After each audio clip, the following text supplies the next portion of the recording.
محرم الحرام کا دن ہے، کل عاشورہ کا دن ہوگا۔ واقعہ کربلا کے حوالے سے خاص طور پر ہم جاننا چاہتے ہیں کہ اسلامی تاریخ کا یہ ایک نہایت اہم اور دردناک واقعہ ہے جو ہمیں ملتا ہے۔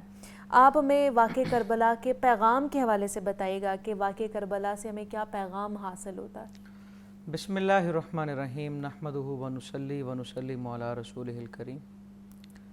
آغاز کروں گا علامہ محمد اقبال رحمۃ اللہ تعالی علیہ کے شعر سے کہ غریب و سادہ و رنگیں ہیں داستان حرم، نہایت اس کی حسین ابتدا ہے اسماعیل۔ کہ حضرت اسماعیل علیہ السلام سے جس قربانی کا آغاز ہوا وہ 61 ہجری 10 محرم کو امام علی مقام اور آپ کے رفقا کی قربانیوں کے ساتھ اس کا اختتام ہوا۔ اور اس بات میں کوئی شک نہیں کہ کربلا صرف ایک تاریخ نہیں بلکہ ایک تحریک ہے۔ بے شک صرف ایک تاریخ نہیں، تاریخ ہو تو بس ایک وقت تھا وہ گزر گیا، یہ ایک تحریک ہے۔ اسی لیے کہا جاتا ہے کہ اسلام زندہ ہوتا ہے ہر کربلا کے بعد۔ واقعہ کربلا جو ہے آپ اس کے اندر یہ دیکھیں، اس کا جو آغاز ہو رہا ہے اور امام علی مقام کے پاس جب یزید کا پیغام بیعت آیا تو آپ نے یہ نہیں کہا کہ میں اس کی بیعت نہیں کروں گا، یا حسین یزید کے ہاتھ میں ہاتھ نہیں دے گا۔ وہ جو جملہ ہے وہی جملہ ہمارے لیے مشعل راہ اور ہماری زندگیوں کے سدھار کے لیے وہیں سے اس کا آغاز ہوتا ہے۔ آپ نے فرمایا کہ مجھ جیسا اس جیسے کی بیعت کیسے کر سکتا ہے؟ یہ میں اور وہ کی بات نہیں کی، فرمایا مجھ جیسا اس جیسے کی بیعت کیسے کر سکتا ہے۔ یعنی کہ یہاں سے یہ بات واضح کر دی کہ اب دو قوتیں باقی ہیں، یعنی کہ اس واقعے سے پہلے 61 ہجری سے پہلے حق اور باطل تھا، اب حق اور باطل کا نام تبدیل ہو گیا، حسین اور یزید نام آ گیا۔ حق کا نام حسینیت اور باطل کا نام یزیدیت، کہ جو حسینیت ہے وہ یزیدیت کے ساتھ کبھی جمع نہیں ہو سکتی۔ آج اس دور میں 61 ہجری کے یزید کو ملعون کہنا بڑا آسان ہے، لیکن دور حاضر کے یزید کو یزید کہنا بڑا مشکل ہے۔ بالکل آج ہم سب ذکر امام حسین تو کر رہے ہیں لیکن فکر امام حسین سے دور جا رہے ہیں۔ ذکر درادر ہو رہا ہے، سبیلیں لگ رہی ہیں، ہونی چاہیے، نیاز کا اہتمام ہونا چاہیے، ان کی یاد میں یہ دینی وقف ہو چکا ہے، ہونا چاہیے۔ آنکھیں نمدیدہ ہیں، انسان غم کے اندر ہے، یہ ساری کیفیت محبت کی دلیل ہے، لیکن اس کے ساتھ ساتھ وہ چیز بھی تو دیکھیں نا، کس دین کے لیے آپ نے اپنا سر دیا۔ وہ جس طرح فارسی میں کہا جاتا ہے سر داد نہ داد دست در دست یزید، حقہ کے بنا لا الہ است حسین۔ اس لا الہ کے لیے ہم کیا کر رہے ہیں؟ کربلا جو ہے یہ ہمیں ایک ایک اس کا پل، ایک ایک دن، ایک ایک لمحہ، یہ صرف ایک واقعے کی حیثیت سے نہیں، یہ ہمارے لیے رول ماڈل ہے، ہمارے لیے مشعل راہ ہے۔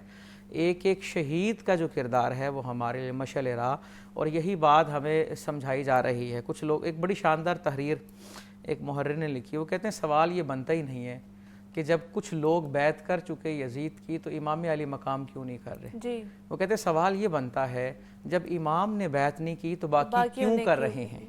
یعنی کہ یہ دیکھیں نا، جو محبت بھرے انداز میں اس واقعے کو دیکھ رہے ہیں، اور در حقیقت یہ واقعہ، اس شہادت کی خبر تو بچپن سے دی جا رہی ہے۔ جبرائیل امی پیغام لے آئے، نبی آخر الزمان صلی اللہ علیہ وآلہ وسلم نے ارشاد فرما دیا، اس شہادت کی خبر دے دی، اور روایات بتاتی ہیں کہ کربلا کے میدان میں حضور علیہ السلام خود موجود ہیں، کیونکہ وہ خود خواب میں آئے، حضرت ام سلمہ کے خواب میں بھی آئے اور دیگر اصحاب کے خواب میں بھی آئے، اور آپ بتا رہے ہیں کہ میں کربلا سے ہو کے آ رہا ہوں۔ اب دیکھیں نا، یہاں پر یہ جن حضرات کی قربانی دی جا رہی ہے، قربانی کے لیے جن کا انتخاب کیا جا رہا ہے، ان کا مقام اور مرتبہ، کتنی شاندار شخصیات کہ جن کے لیے سجدے لمبے ہو رہے ہیں، قرآن کی آیتیں نازل ہو رہی ہیں، جو صاحب اختیار، جنہیں اللہ نے جن کی دعائیں رد نہیں ہوتی، جن کے وسیلے سے ہماری دعائیں رد نہیں ہوتی، لیکن وہاں پر انہوں نے جس چیز کا مظاہرہ کیا وہ صبر ہے، ثابت قدمی ہے، اللہ کی رضا پہ راضی، اور اللہ کی بارگاہ میں جہاں پر صبر نہیں کیا جا رہا وہاں پر سجدہ شکر بجا لا رہے ہیں۔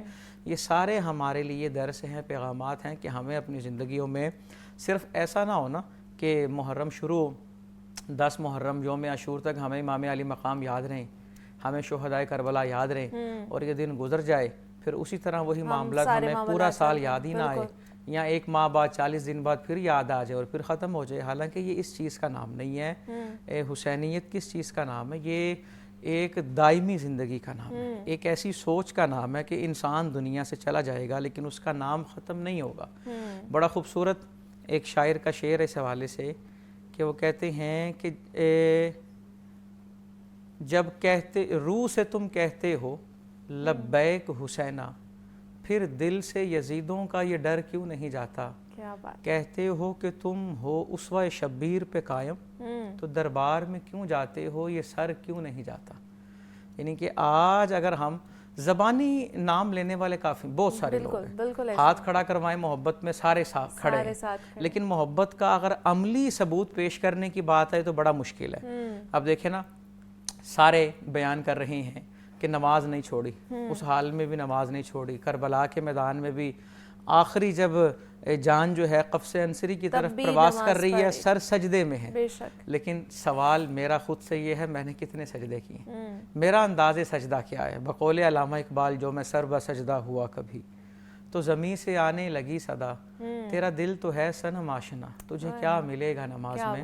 ذرا انداز دیکھیں، تصور دیکھیں اور ان کا طرز زندگی دیکھیں، اور ان کا طرز زندگی اور طرز شہادت یہ ہمارے لیے صرف یہ نہیں ہے کہ واقعہ بیان کیا، نیاز دی، ختم دیا، ختم بات ہو گئی. یہ ہمارے لیے مشعل راہ ہے، ایک ایک لمحہ، ایک ایک دن. ایک واقعہ میں عرض کرتا ہوں.